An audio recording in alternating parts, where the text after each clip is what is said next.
Pakistani journalist Zainab Abbas का India से निकाला जाना फिलहाल टॉप ट्रेंड में है, टॉक ऑफ द टाउन है। भारत समेत दुनिया भर में इसको लेकर फिलहाल चर्चाएं चल रही हैं।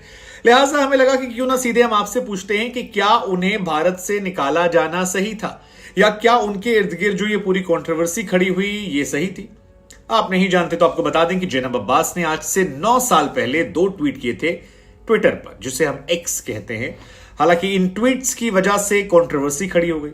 तो सोशल मीडिया की यही कहानी है कि आप सोच समझ कर लिखिए, आपको नहीं पता कल आपकी जिंदगी क्या हो और उसके बाद इश्यूज हो जाए।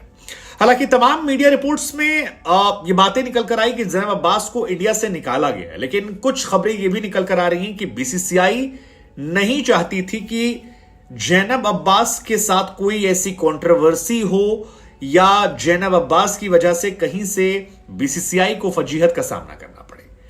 दरअसल जैनब अब्बास ने 2 ट्वीट ऐसे किए थे जो बहुत ज्यादा इंडिया और हिंदू देवी देवताओं के खिलाफ थे। जैसे उन्होंने 120 करोड़ आबादी को लेकर कहा था कि यार एक तेज गेंदबाज नहीं पैदा कर सकते, ईट मीट यू शाकाहारी। सो ये एक उनका वर्ड था जो अलाउ नहीं किया गया और इसको लेकर सवाल खड़े हुए थे। और दूसरा ट्वीट जो था वो था कि हाहा true it does man went to Delhi and it smell of cow piss. और यही मां काली को लेकर 9 साल पहले किए गए पोस्ट को लेकर विवाद है, क्योंकि उन्होंने ये काउ पिस के साथ मां काली को जोड़ा और उसको लेकर इंडिया में तमाम लोग खफा है।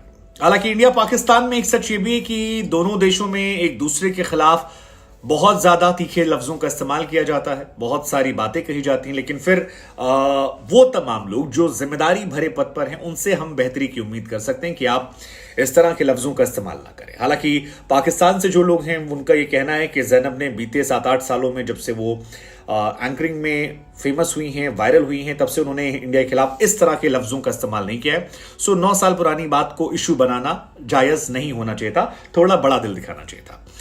हालांकि हम बता दें कि अगर बीसीसीआई ने उनकी सिक्योरिटी को लेकर यह फैसला किया है तो क्या यह सही है? मतलब कोई पागल फैन उनको परेशान करता, इस तरह से बातें आई थी।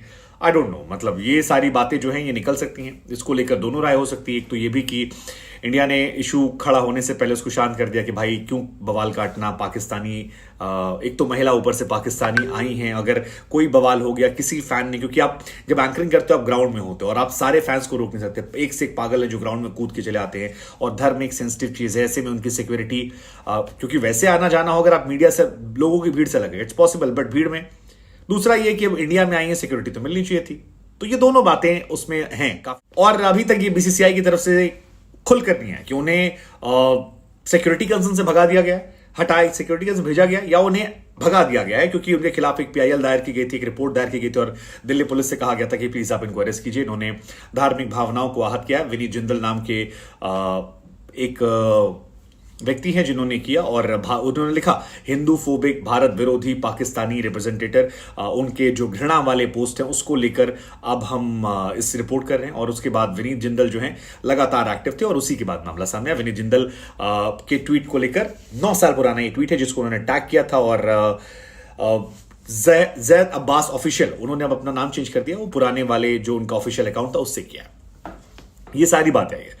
बहुत सारे लोगों के मन में भी सवाल है कि जैनब अब्बास जो है उन्हें इंडिया आने का मौका कैसे मिला, कैसे, क्योंकि पाकिस्तान के तमाम जर्नलिस्ट जो हैं, पाकिस्तान के तमाम जो लोग हैं वो लगातार शिकायत करें कि यार हमारे लोगों को मौका नहीं मिल रहा, आप कैसे अलाउ कर दे रहे हो और जैनब कैसे पहुंच गई, हम कैसे नहीं पहुंचे।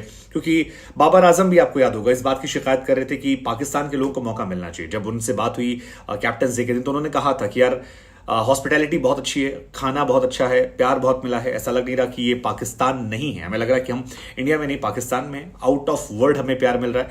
लेकिन हमारी बस शिकायत इतनी कि आप हमें अगर हमारे लोगों को आने देंगे जो हमें चीयरअप करेंगे तो हमें ज्यादा चलेगा। पाकिस्तान की तरफ से उनके फॉरेन अफेयर्स ने भी बात कही थी कि पाकिस्तानी लोगों को भेजना। जैनब जो है वो पाकिस्तान की तरफ से नहीं आई थी, वो जैनब जो है वो इंटरनेशनल काउंसिल यानी आईसीसी की तरफ से आई थी और आईसीसी की तरफ से ही इंडिया में वर्ल्ड कप कवर करने आए थे। इंडिया पाकिस्तान मैच में तो उन्होंने देखना था, लेकिन मंगलवार को जो पाकिस्तान और श्रीलंका का मैच है उसे उन्हें बेसिकली कवर करना था और उसी टाइम पर ये सारा ट्वीट वाला झमेला जो है वो शुरू हो गया और उन्हें देश से निकाले जाने की मांग शुरू हो गई। बीसीसीआई और इंडिया के होम सेक्रेटरी को मैसेज किया। अब इसको लेके लॉजिक क्या आया कि यार जो हमारे यहां पॉलिसी है अतिथि देवो भवा की, उसको लेकर कहा गया कि यार ये पॉलिसी उन लोगों के लिए है जो विनीत जिंदल है, उनका जो लॉजिक है मैं आपको बता रहा हूं, ये मेरा वर्जन नहीं है, विनीत जिंदल का वर्जन है कि अतिथि देवो भवा उन लोगों के लिए होना चाहिए जो आपके देश का, आपके धर्म का, आपके कल्चर का सम्मान करें, उनके लिए नहीं जो हमारी धरती को गालियां दिया, हमारे बारे में बुरा भला वाला, ये उनकी बात कही गई थी। इसके बाद सारा मामला हुआ। अब जैनब को लेकर समा टीवी ने दो रिपोर्ट छापी। पहला छापा कि Pakistani sports journalist Zainab Abbas has left India, उनको निकाल दिया गया है, उनको उनके ट्वीट्स को लेकर निकाला गया, ये पहला ट्वीट था। सेकंड जो समा टीवी ने डाला उसमें भी ये कहा जा रहा था कि Zainab Abbas has safely exerted from India over safety concern. BCCI ने उनको ध्यान रखते हुए इंडिया से बाहर भेज दिया है ताकि कहीं कोई विवाद ना हो और कंट्रोवर्सी से वो भी बची रहे, इंडिया में भी कोई इसको लेकर इशू ना हो। वर्ल्ड कप एक बड़ा मूवमेंट है, ऐसे में कोई सियापा। अब जैनब अब्बास जो हैं वो लाहौर में पैदा हुई हैं, इनकी मॉम जो हैं पाकिस्तान तहरीक इंसाफ में पॉलिटिशियन हैं, काफी एक्टिव रही हैं, फिलहाल दुबई में रह रही हैं, जर्नलिस्ट हैं, फेमस हैं, वायरल रही हैं, इंटरनेशनल मैचेस पाकिस्तान के लिए कवर करती हैं, पीएसएल से लेकर तमाम जगहों पर लगातार जाती हैं। 9 साल पुराना एक ट्वीट, हमें लगा हम आपसे एक बार पूछते हैं कि क्या इसको लेकर कंट्रोवर्सी बनाना ठीक था, क्योंकि इंडिया में भी तमाम लोग हैं जो पाकिस्तान को लेकर लिखते हैं।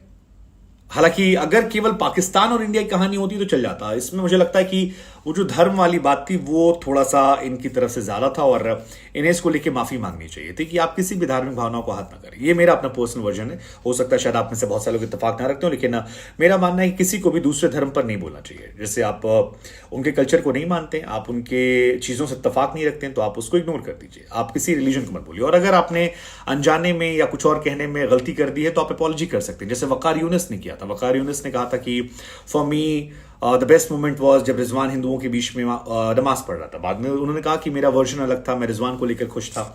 आप अपने धर्म की बड़ाई कीजिए, जितनी मर्जी चाहे कर सकते हैं, बट दूसरे वालों को लेकर थोड़ा सा। हालांकि इन ट्वीट्स को लेकर आपका क्या सोचना है? क्या उन्हें हटाया जाना सही था, या क्या उन्हें एक्चुअली में भगाया गया है, या बीसीसीआई ने वो जो दूसरी कहानी आ रही है कि सेफ्टी कंसर्न को देखते हुए उन्हें इंडिया से विदा कर दिया ताकि वो भी सेफ रहें और इंडिया में कोई बेवजह की ऐसी कंट्रोवर्सी ना हो जिससे इंडिया की भी फजीहत अंतर्राष्ट्रीय